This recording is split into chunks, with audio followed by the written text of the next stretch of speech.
ขอต้อนรับสู่ Vlog ซีรีส์ใหม่ของผมครับ โดยซีรีส์นี้ผมจะพาทุกคนไปเที่ยวประเทศญี่ปุ่นครับ เริ่มต้นจากการเดินทางไปสนามบินนาโกย่าด้วยสิงคโปร์แอร์ไลน์แล้วก็ไปต่อจนถึงเมืองโทยามะเพื่อที่จะไปเที่ยวทาทายามะคุโรเบะอัลไพน์รูทจากนั้นก็ไปเที่ยวต่อที่เมืองทาคายามะเมืองนาโกย่าไปดูพิพิธภัณฑ์โตโยต้าแล้วก็ต่อด้วยเมืองอิเซชิไปเที่ยววัดจีกุกับไนกุครับแล้วก็ไปต่อที่เมืองประมงคีคัตสึระไปเที่ยวน้ำตกนาชิแล้วก็ไปเมืองโอซาก้าเป็นเมืองสุดท้ายครับสำหรับเอพิโซดแรกผมจะเดินทางออกจากสนามบินสุวรรณภูมิไปแวะเปลี่ยนเครื่องที่สนามบินชางงีประเทศสิงคโปร์ครับเพื่อบินต่อไปที่สนามบินนาโกย่าเซนแทพอไปถึงแล้วก็จะต่อรถไฟไปที่เมืองโทยามะครับตอนนี้ผมก็มาถึงที่สนามบินสุวรรณภูมิแล้วครับ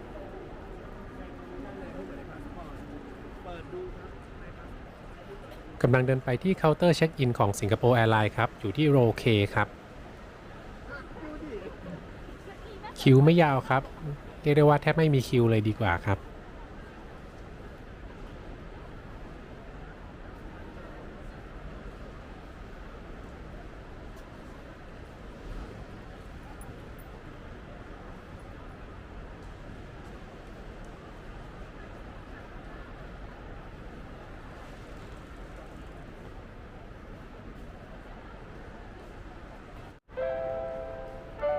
เมื่อดรอปกระเป๋าแล้วก็จะได้ boarding pass มา2ใบครับโดยกระเป๋าจะเช็คทรูไปถึงสนามบินนาโกย่าชูบุเซนแทเลยครับ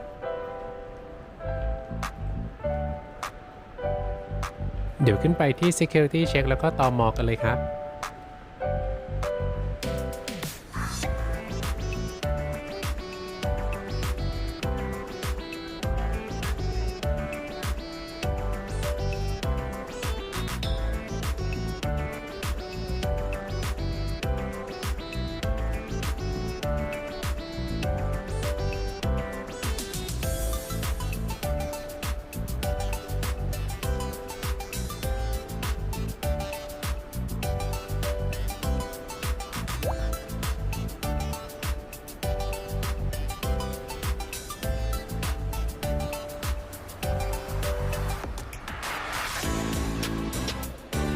ผ่านตม.ออกมาแล้วครับเดี๋ยวผมก็จะเดินไปทานข้าวเย็นที่ Miracle Lounge ครับ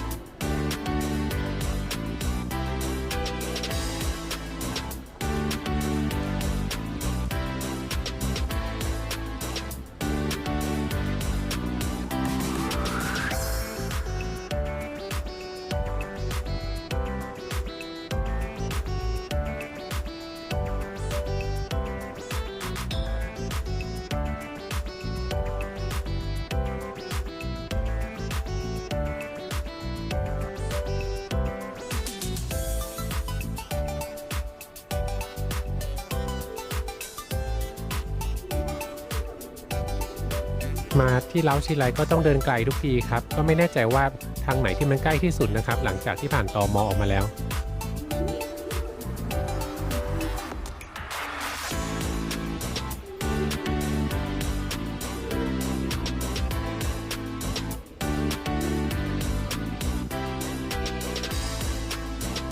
มาถึง Miracle Lounge แล้วครับ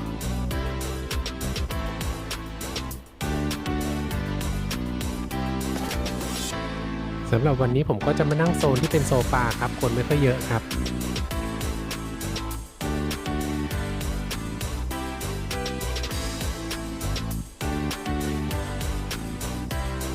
เนื่องจากเคยรีวิวไปรอบนึงแล้วรอบนี้ก็จะไม่รีวิวแล้วครับนั่งพักผ่อนเพลินๆดีกว่า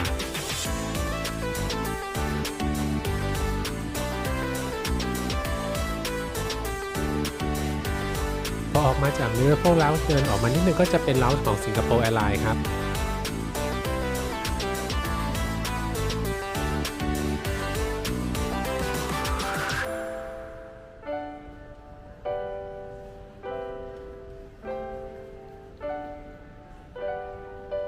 เดี๋ยวเดินไปที่เกตกันเลยครับ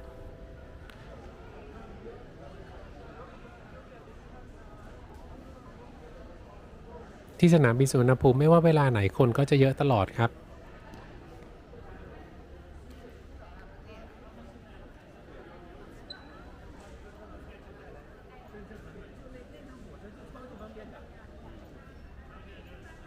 พ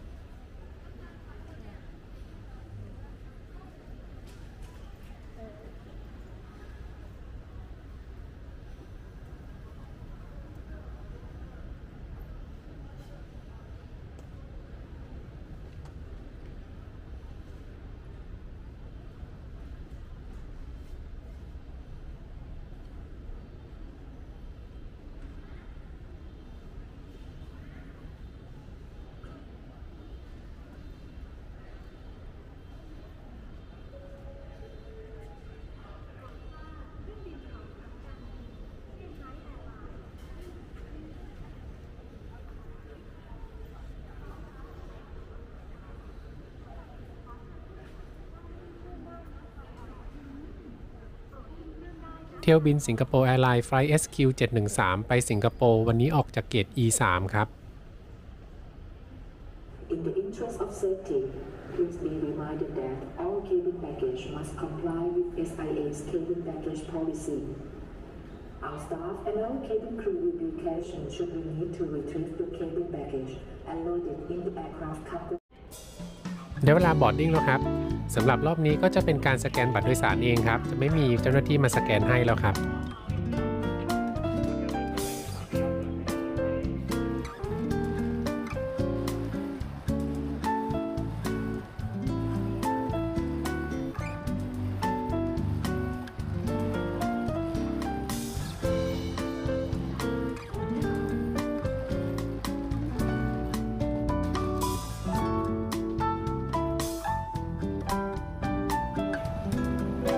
ที่บริเวณหน้าประตูเครื่องก็จะมีหูฟังให้หยิบเองครับ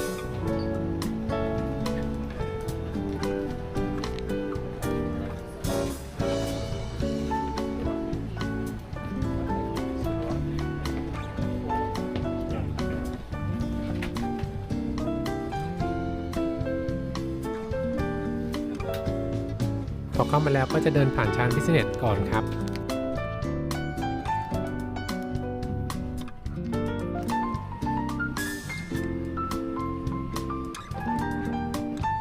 สำหรับชั้น Economy ของเครื่องบิน Boeing 787 ของสิงคโปร์แอร์ไลน์ก็จะจัดที่นั่งแบบ 333 ครับมาถึงที่นั่งของผมแล้วครับ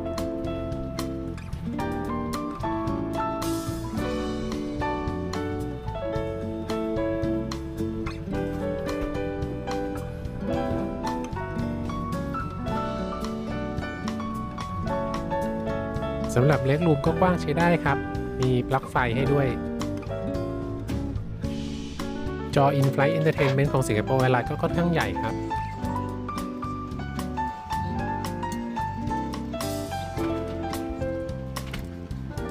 สำหรับ Tray Table จะเป็นแบบพับ2 ตอนครับ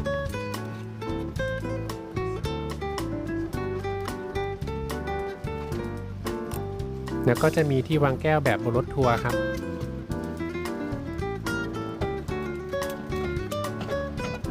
การสัมผัสหน้าจอก็ลื่นไหลดีครับ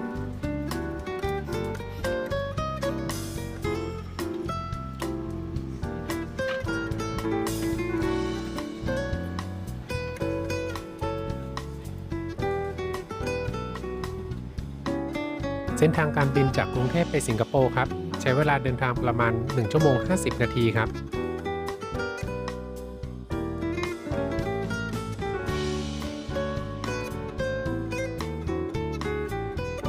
พอเครื่องขึ้นมาได้สักระยะหนึ่งก็จะเริ่มเสิร์ฟอาหารค่ำครับอาหารจะมาแบบเป็นกล่องกระดาษครับปากกล่องก็ค่อนข้างแคบครับต้องยกกล่องขึ้นมาทานแล้วอาหารก็แห้งติดกล่องด้านในไปหมดเลยครับต้องใช้ซ่อมแซะออกมาซึ่งผมก็จัดว่าไม่ประทับใจครับ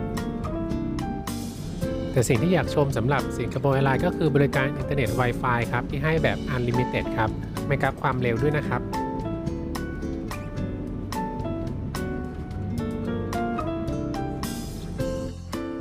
มาถึงสนามบินสิงคโปร์ชางฮีแล้วครับ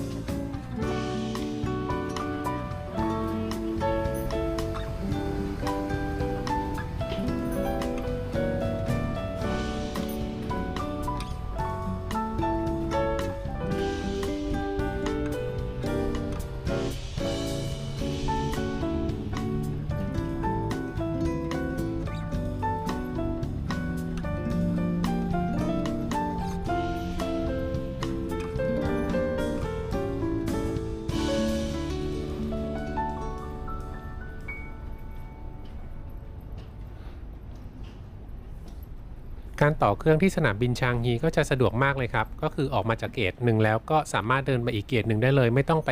เข้าช่องทรานสเฟอร์ครับ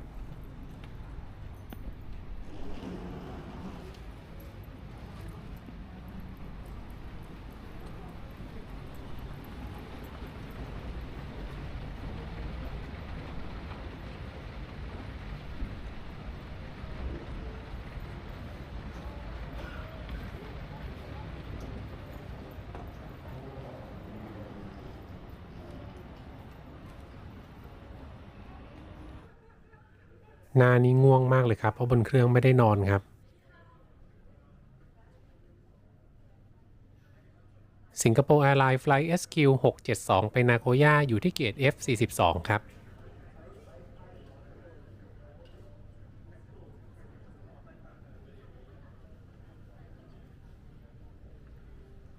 ตอนนี้ก็เวลาเกือบเที่ยงคืนแล้วครับคนก็ไม่ค่อยมีแล้วแต่ร้านค้าก็ยังเปิดอยู่ทุกร้านครับทางลงบันไดเลื่อนข้างหน้านี้เป็นด่านตรวจคนเข้าเมืองครับถ้าใครมาต่อเครื่องก็อย่าลงไปนะครับ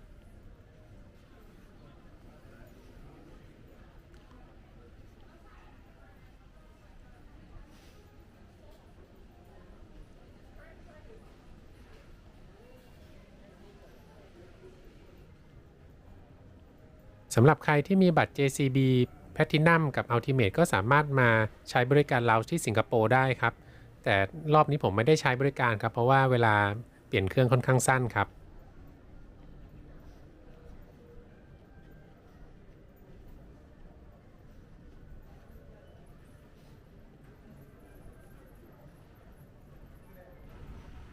ตอนนี้ก็เป็นเวลาเที่ยงคืนแล้วครับ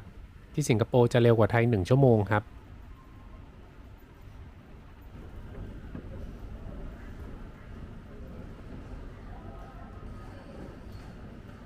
พอเดินต่อไปเรื่อยจนถึงเกต F42 ครับ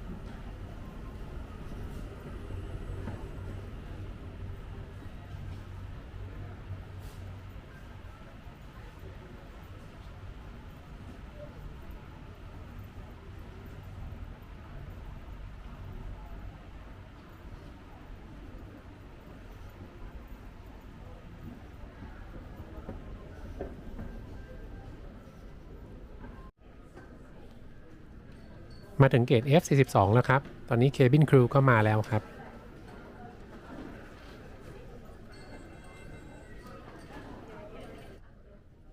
สิ่งหนึ่งที่ผมไม่ชอบสำหรับสนามบินชางฮีก็คือก่อนเข้าไปในเกตแอเรียจะต้องมีการตรวจสัมภาระก่อนครับซึ่งคิวก็จะค่อนข้างยาวเพราะคนจะไม่ค่อยเข้าไปในเกตก่อนล่วงหน้านานครับ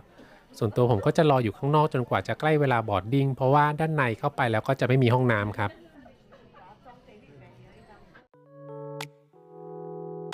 ได้เวลาบอร์ดดิ้งแล้วครับ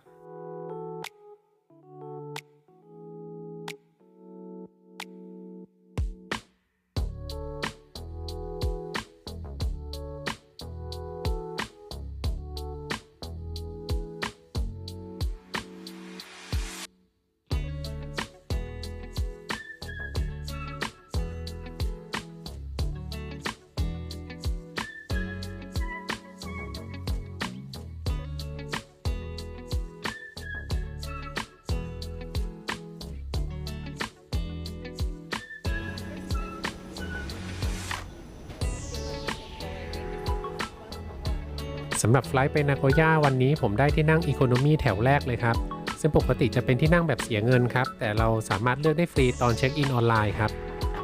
เครื่องบินเป็น Boeing 787 แบบเดียวกับที่มาจากกรุงเทพครับที่นั่งก็จะมีหมอนกับผ้าห่มเตรียมไว้ให้ครับผมเล็งที่นั่งริมหน้าต่างไว้แล้วครับตอนนี้ยังว่างอยู่ครับในที่สุดก็ได้มานั่งริมหน้าต่างครับทั้งแถวไม่มีคนนั่งเลยครับแต่ผมก็ไม่ได้อยู่ๆมานั่งเลยนะครับผมได้ขออนุญาตกับไฟลท์แทนแดนก่อนแล้วครับไฟลท์นี้ผมก็เลยได้มีโอกาสเก็บภาพตอนเครื่องเทคออฟมาฝากครับเพราะปกติผมจะเลือกที่นั่งริมทางเดินครับ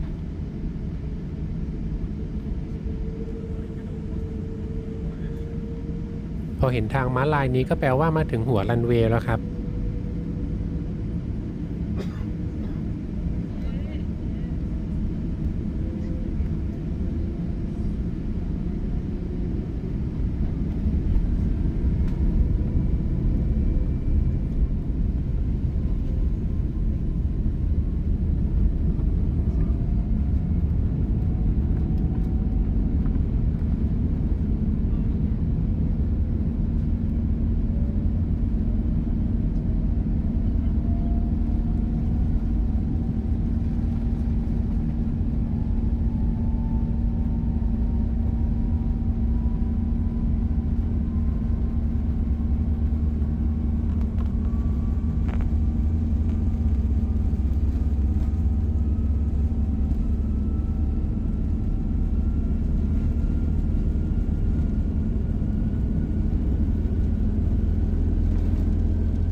รื่องบินกำลังตีโค้งออกสู่ทะเลจีนใต้ครับเพื่อมุ่งหน้าไปทางประเทศญี่ปุ่นครับก็จะเห็นแสงไฟของเรือสินค้าต่างๆเต็มท้องทะเลเลยครับ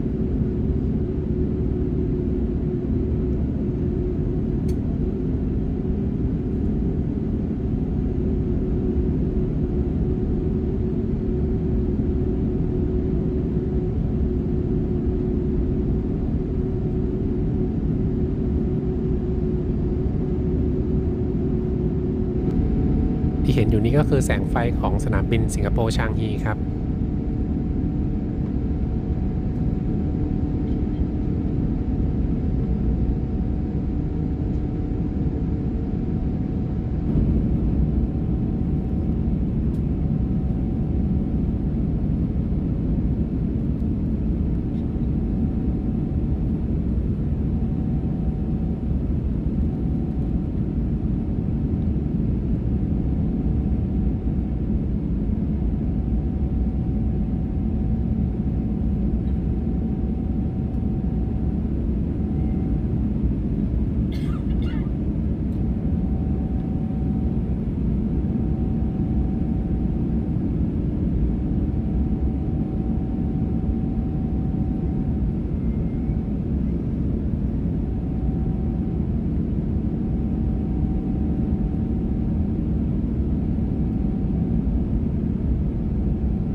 นี่ก็เป็นบรรยากาศแสงไฟของสิงคโปร์ยามค่ำคืนครับ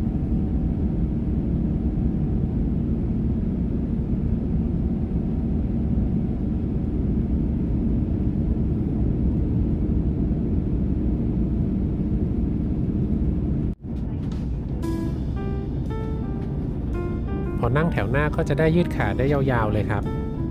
พอขึ้นเครื่องแล้วก็นอนเลยครับจะไม่มีเสิร์ฟอาหารอะไรทั้งนั้นครับไปเสิร์ฟอีกทีตอนเบรคฟาสต์เลยครับบินมาได้หลายชั่วโมงครับตอนนี้ท้องฟ้าด้านนอกก็เริ่มจะสว่างแล้วครับ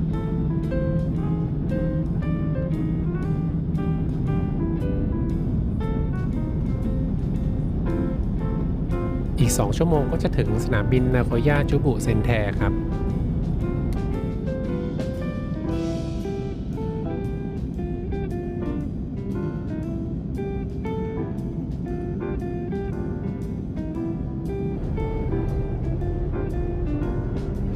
ตอนนี้ท้องฟ้าด้านนอกก็สว่างแล้วครับซึ่งเดี๋ยว Flight Attendant ก็จะเริ่มเสิร์ฟอาหารเช้าครับ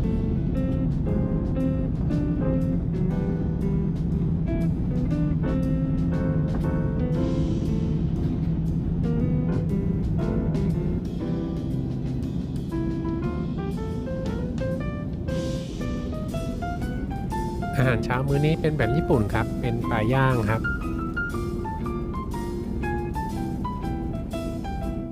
ก็ทานอาหารเช้าพร้อมกับท้องฟ้าและก้อนเมฆครับ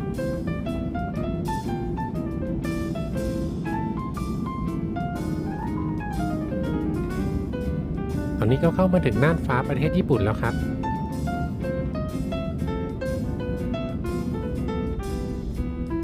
เครื่องบินกำลังลดระดับลงสู่สนามบินจูบุเซ็นแทครับ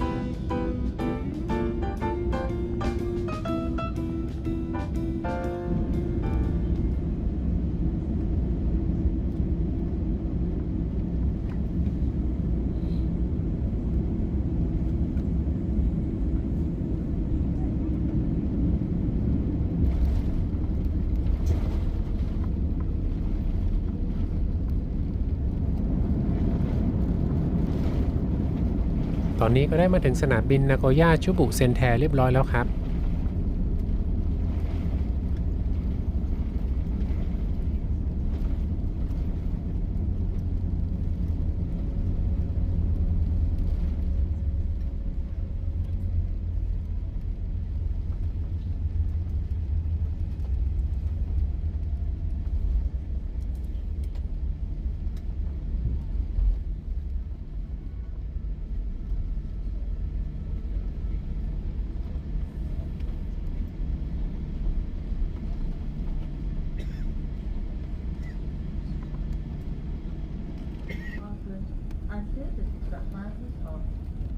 เครื่องบินกำลังแท็กซี่ไปที่เทอร์มินอลครับ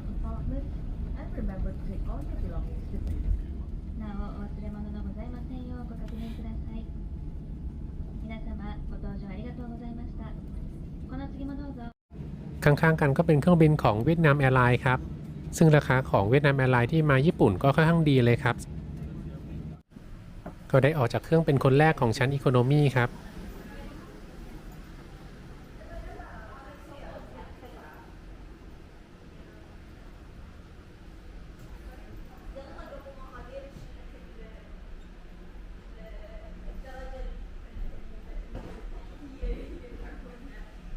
ยินดีต้อนรับสู่นาโกย่าครับจริงๆระหว่างทางบนเครื่องบินก็นอนไม่ค่อยหลับครับ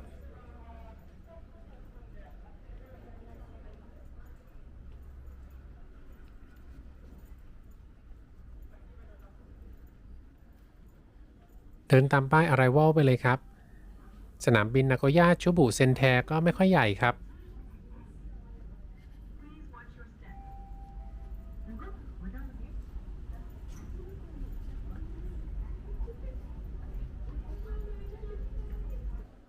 ตอนนี้ก็ผ่านตม.รับกระเป๋าออกมาเรียบร้อยแล้วครับซึ่งเดี๋ยวผมก็จะต้องเดินไปแลกพาสที่ Central Japan Travel Center ก่อนครับ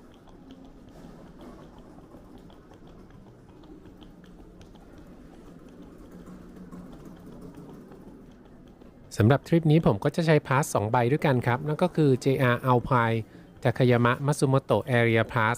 กับ Ise Kumano Wakayama Area Pass ครับซึ่งก็สามารถซื้อได้จากเอเจนต์ที่เมืองไทยครับแล้วก็เอา Exchange Order เนี่ยมาแลกเป็นพาสจริงได้ที่นี่ครับตัวพาสเขาก็จะออกมาเป็นบัตรเขียวๆใบเล็กๆนะครับ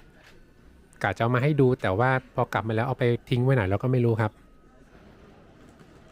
เดี๋ยววันนี้ผมจะไปที่โทยามะเลยครับแต่ก่อนอื่นก็ต้องมาขึ้นรถไฟจากสนามบินไปที่สถานีนาโกย่าก่อนครับ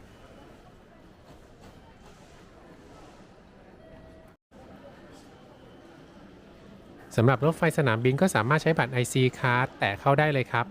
ซึ่งผมก็ใช้ตัวบัตรซุยก้าครับ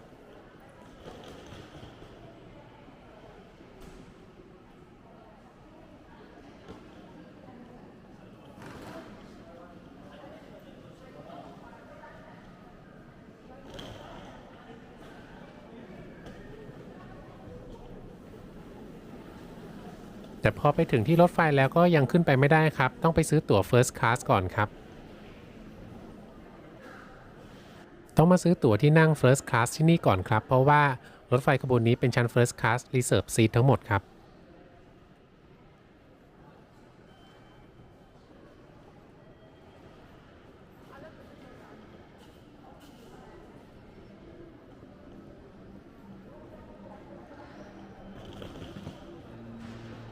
พอมีตั๋วแล้วก็ขึ้นรถไฟกันได้เลยครับ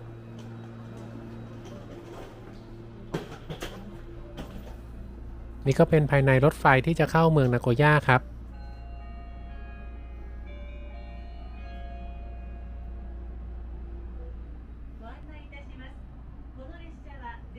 สำหรับกระเป๋าผมก็สามารถเอาไปวางไว้บนแหลกเหนือที่นั่งได้เลยครับ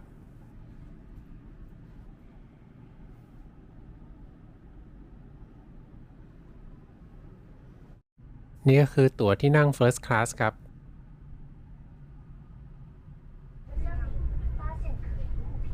ขณะนี้รถไฟก็กำลังข้ามทะเลออกจากสนามบินมุ่งหน้าสู่เมืองนาโกย่าครับ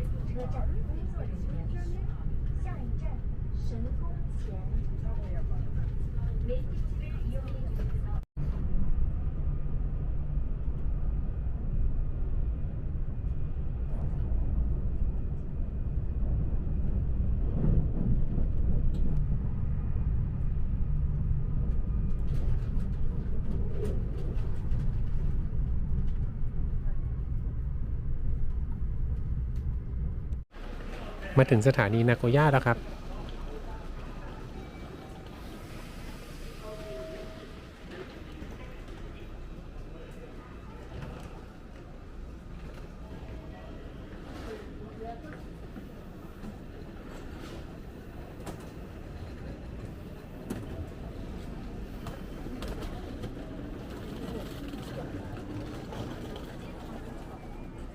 ตามป้ายไปสถานีรถไฟ JR เลยครับ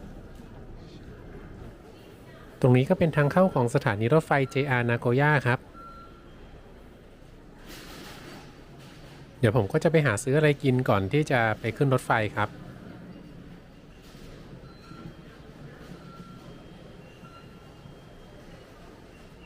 เข้ามาข้างในสถานีแล้วครับแต่ก็เดี๋ยวจะต้องขึ้นไปที่ชั้นชลาครับแต่ยังหาบันไดเลื่อนกับลิฟต์ไม่เจอเลยครับเมื่อกี้นี้ก็เลยต้องแบกกระเป๋าขึ้นมาครับ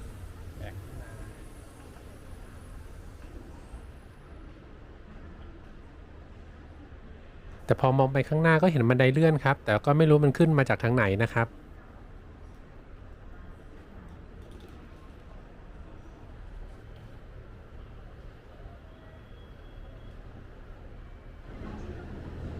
รถไฟที่จะไปโทยามะจะเป็นขบวนฮิดะครับใช้เวลาเดินทางประมาณ4 ชั่วโมงครับ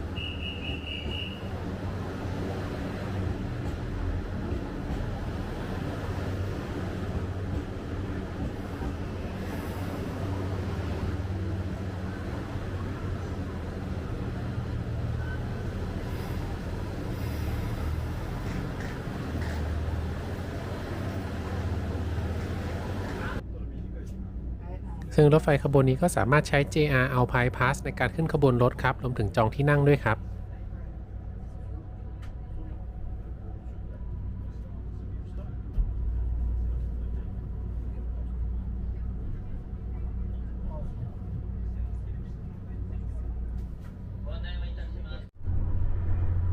รถไฟขบวนนี้จะเป็นแบบดีเซลรางครับก็จะได้ยินเสียงเครื่องยนต์ดังนิดนึงครับ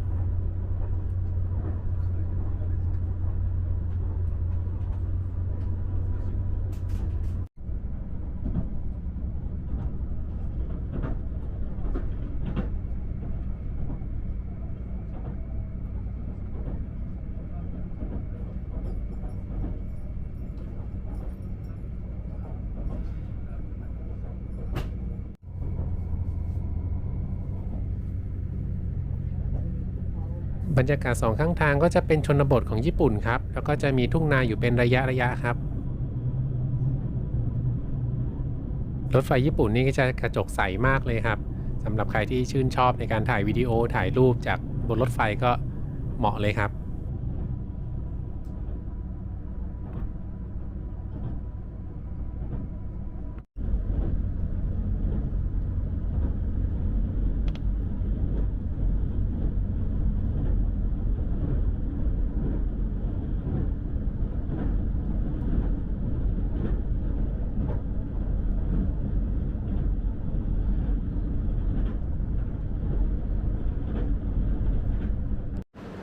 มาถึงสถานีโทยามะแล้วครับ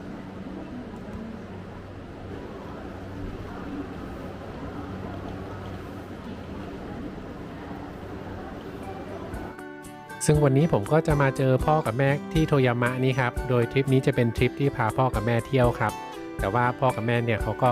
มาเที่ยวเองก่อนล่วงหน้า5 วันแล้วครับโดยเขาก็เริ่มมาจากซัปโปโรจนมาเจอกับผมวันนี้ที่โทยามะครับเดี๋ยวพรุ่งนี้เราก็จะไปเที่ยวที่อัลไพน์รูทกันครับสำหรับเอพิโซดแรกก็จบแต่เพียงเท่านี้ครับอย่าลืมกดไลค์กดแชร์และที่สำคัญอย่าลืมกดติดตามผมด้วยนะครับ